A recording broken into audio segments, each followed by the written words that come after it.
তো এটা তাদের বিশাল দান। সুতরাং এই ঈদকে রক্ষা করা আমাদের সকলের দায়িত্ব এবং কর্তব্য। আপনারা সকলেই সহযোগিতার হাতকে প্রসারিত করুন। সুরমা লাগা রে, আতর লাগা রে, সুরমা লাগা রে, আতর লাগা রে, আকাশে খুশির চাঁদ উঠেছে।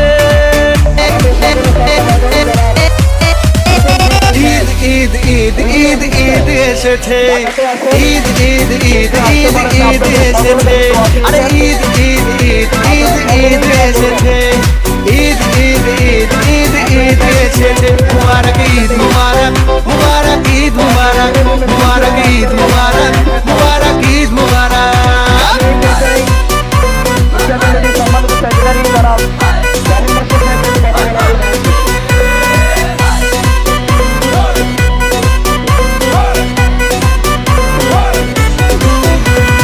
রোজা রেখেছি, দোয়া করেছি আল্লাহর দরবারে, সেহরি করেছি, ইফতার সেরেছি বন্ধু পরিবারে।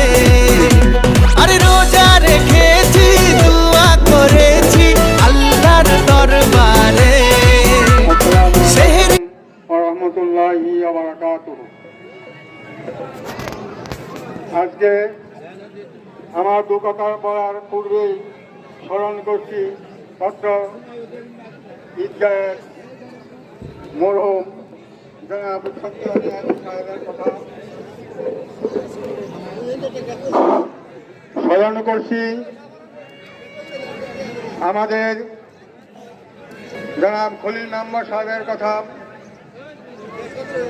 এবং আরও অন্যান্য যারা নাকি এই ঈদগাহের পিছনে যাদের শ্রম ছিল তাদের কথাই আমি প্রথমে স্মরণ করছি।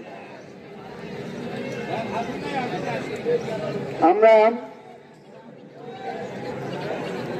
যথাসময় নামাজ পড়ার জন্য আমরা চেষ্টা করতেছি, মনে কিছু নেবেন না, কারণ যেহেতু আসলে এটা ঐতিহাসিক আড্ডা জামাদান বড় জমাত সময় আমরা যদিও আসলে একটা নির্দিষ্ট সময় দিই যে 9টা 8টা 8:30টায়, এরপরেও দেখা যায় একটু হেল্পের হয়ে যায়, যার জন্য আপনারা এই ব্যাপারে কোনো দুঃখ নেবেন না বা একটু ধৈর্য সহকারে একটু অপেক্ষা করেন। কারণ যেহেতু আমরা এখানে কালেকশন আরম্ভ করছি, এখানে অনেকে দাঁড়ানো অবস্থা আসলে আপনারা দয়া করে বসে পড়ুন, লাইন সহকারে বসে পড়ুন, সবাই বসে পড়ুন।